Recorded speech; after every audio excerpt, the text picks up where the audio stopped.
Okay, ये दो values repeat हो रही थी, इसे कट कर दिए। अब next x complement y complement इसकी है M6 और M7।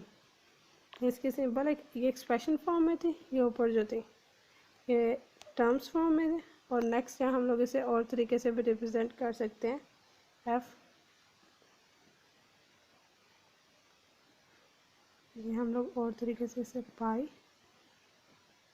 3 4 5 6 7, ठीक है। ये आपकी कैनोनिकल फॉर्म में रिप्रेजेंटेशन होगी है इस चीज़ की। ओके, अब नेक्स्ट है जब मिन टर्म्स को रिप्रेजेंटेशन करेंगे, एक तो सिंपल होगा अपने ट्रुथ टेबल बना के अपने सिंपल आंसर देना। जैसे इसके एक एग्जांपल यहाँ पर है, क्या करना है, उन्होंने आपको वैल्यू दी है, आपने उसका ट्रुथ टेबल बनाया और उसकी लास्ट के ऊपर उसके अगेंस्ट ऐसी टर्म्स लिख लेनी है। उससे आपको मिन टर्म क्या है, तो आप जो 1 की वैल्यूज़ है उस सबको नीचे लिख के इसी तरह डेजिग्नेशन फॉर्म में लिख के नीचे से कैनोनिकल फॉर्म समेशन के साथ रिप्रेजेंट कर देना। सिंपल सोल्यूशन ये इस तरह हो सकता है। ये तो इजी वाला हो गया। अगर इसका मैक्स टर्म करना है तो आपकी जो ये नीचे वैल्यूज़ गिवन है इनका कंप्लीमेंट ले लें, कंप्लीमेंट लेके उन्हें कन्वर्ट कर लें। कन्वर्ट करने के बाद इसी तरह इसकी डेजिग्नेशन करें, डेजिग्नेशन करके उसे भी कैनोनिकल फॉर्म है। लेकिन यहाँ पे हम लोग सुमेशन की जगह हम लोग यहाँ पे यूज़ कर रहे हैं पाई यूज़ करते हैं। पाई प्रोडक्ट साइन के लिए, क्योंकि उनके दरमियान एडिंग हो रही है, यहाँ पे इन दोनों के इन सब के दरमियान ऑडिंग हो रही है, इसलिए हम लोग यहाँ पे सुमेशन यूज़ करते हैं और वहाँ पे हम लोग पाई यूज़ करते हैं। सी का ये क्वेश्चन है आपके लास्ट में चैप्टर में से एक्सरसाइज में से। अब ये क्या है, यहाँ पे हमें उन्होंने एक स्टेटमेंट दी हुई है फंक्शन की, b complement d plus a complement d plus b d. हमने क्या करना है, इनको सम ऑफ मिन टर्म्स में रिप्रेजेंट करना है। हम लोग क्या करेंगे, सम ऑफ मिन टर्म्स के अंदर 3 वैल्यूज़ होती हैं, ठीक है। ये भी 2 हैं, ये भी 2 हैं, ये भी 2 हैं, ये हमारे हमारे पास 2 वैल्यूज़ हैं। हमने इन टर्म्स को कंप्लीट करना है। हमने क्या किया, ये हमारे पास सारी सिंप्लीफाइड फॉर्म में। अब हमने सिंप्लीफाइड से रिवर्स करना है, बी कम्प्लीमेंट डी आ गया। उसी तरह मज़ीद हमने एक्सटेंड करना है इसमें से कौन सी टर्म मिसिंग, हमारी ए मिसिंग है, ठीक है। हमारे पास यहाँ पे कौन कौन सी टर्म्स है, ए हमारे पास यहाँ पे है बी डी, लेकिन फंक्शन से हमने देखना है वैल्यूज़ कितनी हमारी होनी चाहिए, 4, ठीक है। हर टर्म के अंदर आपकी 4 वैल्यूज़ होनी चाहिए, हमने वो 4 पूरी करनी है। डॉट 1 लगा के हमने क्या कर लिया, ए को ऐड कर लिया, ए और ए का कम्प्लीमेंट ऐड किया, उसे दोनों के साथ ये देखें एंडिंग इन दोनों के साथ कर लिया, एंडिंग इसके साथ भी हो गई, इसके साथ भी हो गई, ये हमारे पास आ गया। अब हमारी एक लास्ट टर्म मिसिंग रह गया सी की, उसे भी एंड 1 के साथ 1 को रिप्लेस करनी हमने सी और सी कम्प्लीमेंट के साथ। इन सबको दोबारा से मल्टीप्लाई करने की देखिए सेम ये मल्टीप्लिकेशन की तरह हो रहा है। पहले इसको सी के साथ किया, A B complement C D आ गया हमारे पास, फिर इसी चीज़ को हमने दूसरे के साथ किया, A B E complement C complement D आ गया, फिर इसको नेक्स्ट के साथ किया, इसको नेक्स्ट के साथ, इसे हमने 1 दे देना। इस तरह हमारा यहाँ पे ए डी अगली टर्म, ए डी के अंदर हमारी कौन कौन सी टर्म्स मिसिंग है, बी और सी। सेम पहले बी के साथ कर लें या सी के साथ कर लें, बी के साथ करके हमारे पास ये सोल्यूशन है, फिर उसे 1 के साथ किया, अब उसे साथ उसके 1 को रिप्लेस कर लें हम लोग सी और सी प्लस सी कम्प्लीमेंट के साथ, ये किया। अगली हमारी ये हमारे पास लास्ट इसकी टर्म्स आ गई है। अब बी और डी, बी डी को भी इसी तरह रिप्लेस किया, लास्ट पे हमने क्या किया, एफ का वो जो हमारे पास सुपर फंक्शन गिवन है वो फंक्शन लिखा और उससे क्या दिया कंबाइनिंग, हमने 1 2 और 3 जो हमारे पास कंबाइनिंग रिजल्ट आया उन सबको हमने यहाँ पर लिख दिया, ठीक है। अब जो हमारे पास पहले था वो सिंप्लीफाइड फॉर्म में था।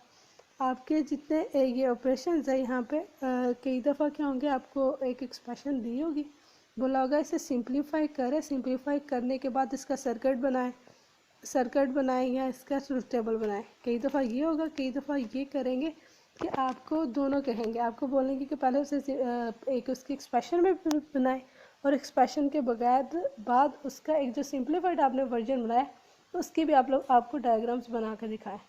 तो आपने दोनों में करें ताकि कंपैरिजन दिखाने के लिए जितनी डायग्राम्स या जितनी वेरिएबल्स काम होंगे उतना आपका सर्किट के अंदर स्पेस भी काम लेगा और सारा कुछ काम लेगा।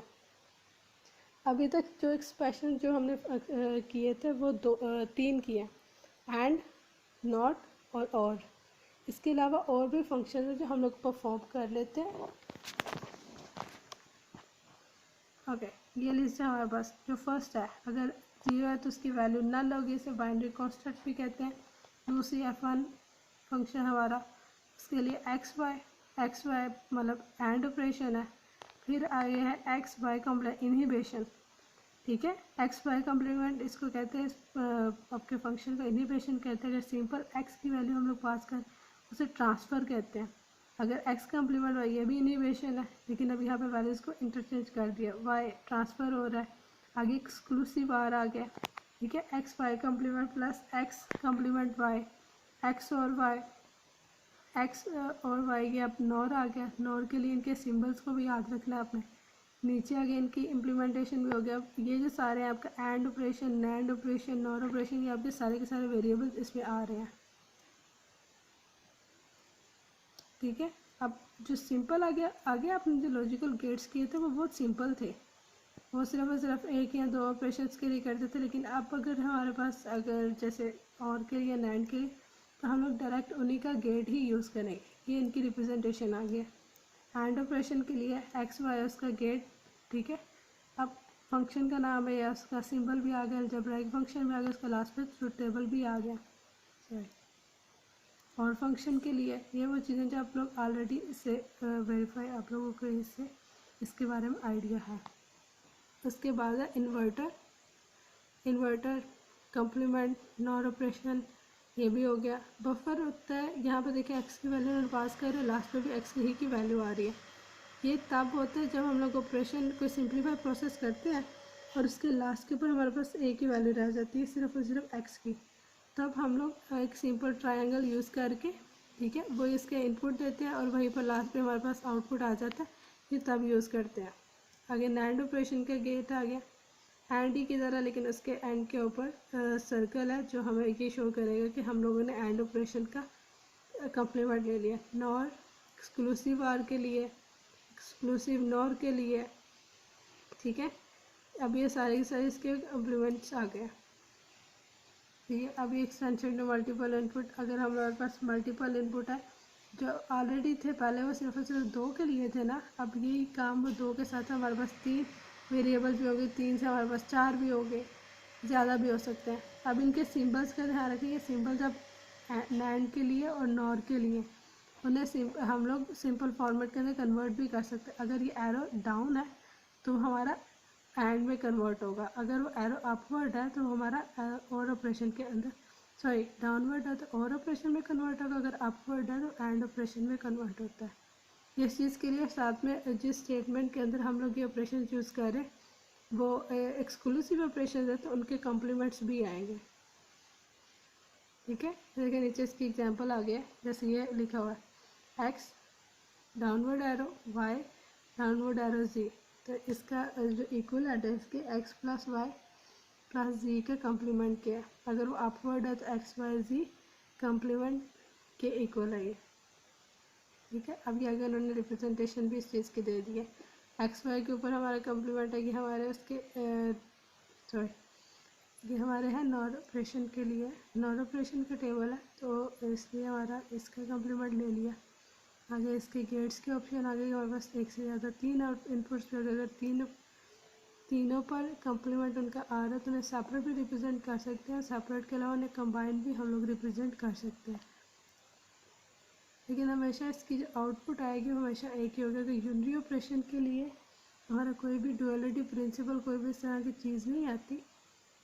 लेकिन जो बाकी हमारे ऑपरेशंस हैं उनके लिए हमारा डुअलिटी ऑपरेशन है कि हम एंड को और में कन्वर्ट करना और को एंड में कन्वर्ट कर लेते हैं। अब यहाँ पे हमारे पास positive logic and negative logic. Positive logic क्या हमारी ये पॉजिटिव लॉजिक है कि हमारी हाईएस्ट वैल्यू हम 1 को असाइन कर देते हैं और लोएस्ट वैल्यू हमारी 0 को असाइन है, हमारी पॉजिटिव लॉजिक है। नेगेटिव लॉजिक क्या है कि हम लोग हाईएस्ट वैल्यू 0 को असाइन कर लेते हैं और जो लोएस्ट वैल्यू है वो हमारी 1 को असाइन कर लेते हैं। ये है इसकी पॉजिटिव और नेगेटिव लॉजिक, ठीक है। इसके गेट्स के बारे में आगे कि इसके ब्लॉक को किस तरह, गेट ब्लॉक को किस तरह रिप्रेजेंट करेंगे। अब ये पॉजिटिव एंड के लिए, ठीक है, पॉजिटिव लॉजिक एंड गेट के लिए, नेगेटिव लॉजिक के लिए अगर हम लोग और के ऊपर ये नेगेटिव लॉजिक लगते हैं तो हमें साथ में ये सिंबल्स भी लगाने पड़ेंगे।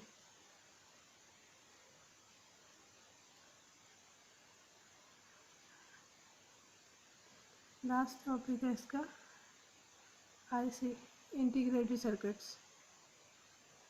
इंटीग्रेटेड सर्किट्स के क्या है, आपकी छोटी छोटी चिप्स हैं जो आपकी सिलिकॉन टर्मिनेटर सिलिकॉन सेमीकंडक्टर की आपकी चिप्स है जिसके ऊपर हमारे गेट्स बने होते हैं। ये सारे कंपोनेंट हमारे गेट्स हैं वो उस पर बने होते हैं।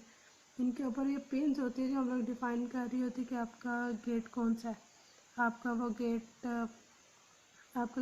एंड है और है वो, उसके ऊपर कितनी इनपुट्स आ रहे कितनी आउटपुट्स आ रहे, इन सारी चीज़ों को वो डिटरमाइन करता है। अब इसके कुछ लेवल्स हैं। क्या होगा, स्मॉल स्केल इंटीग्रेशन है जिसके ऊपर नंबर ऑफ पिन्स कम होगी। 10 या कि लिमिटेड पिन्स है, इसमें 14 तक मैक्सिमम पिन्स होती है, वो आपकी स्मॉल स्केल होगी। अगर मीडियम में क्या होगा, 10 to 10,000 गेट्स होंगे एक सिंगल पैकेट के ऊपर, एक सिंगल चिप के ऊपर आपके इतने गेट्स होंगे। लार्ज स्केल में अब वो 100 से थाउजेंड्स में होंगे, मिलियंस के अंदर वो चले थाउजेंड पे चले जाएंगे। वेरी लार्ज स्केल में आपके मिलियंस में हो जाएगी। उसके बाद एक और है very very large scale integration होती है, उसमें आपके मिलियंस से भी ज़्यादा आपके वो गेट्स हो जाते हैं। ये आपकी उसकी स्पीड के इंक्रीज करने के लिए होती है। और ये जितने भी गेट्स हैं ये पिंस की फॉर्म में एक दूसरे के साथ कनेक्टेड होते हैं। पिंस की फॉर्म में पिंस के साथ एक दूसरे के साथ कनेक्टेड है। अब जो इनका फाइनल आउटपुट हो गई है, इनका रिजल्ट होता है वो 0 और 1 की फॉर्म में। जैसे ऊपर आपने सिग्नल